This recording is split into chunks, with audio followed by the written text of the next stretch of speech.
नमस्कार, मैं हूं दिबांजलि मोइत्रा। पीएम नरेंद्र मोदी के बाद air chief marshal RKS Bhadauria ने चीन को चेतावनी दी।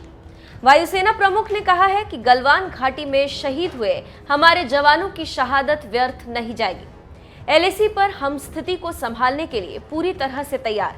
हम शांति से सभी मुद्दों को हल करना चाहते हैं, लेकिन हम चीन को यह भी बता देना चाहते हैं कि किसी भी आक्रामकता का जवाब देने के लिए हमारी सेना पूरी तरह से तैयार। मैं राष्ट्र को विश्वास दिलाता हूं कि हम गलवान घाटी के बहादुरों के बलिदान को कभी व्यर्थ नहीं जाने देंगे। The security scenario in our region mandates that our armed forces remain prepared and vigilant at all times.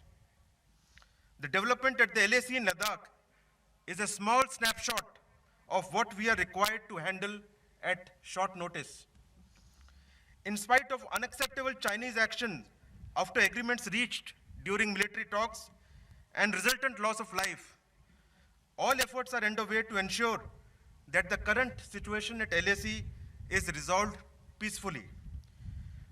But it should be very clear that we are well prepared and suitably deployed to respond to any contingency.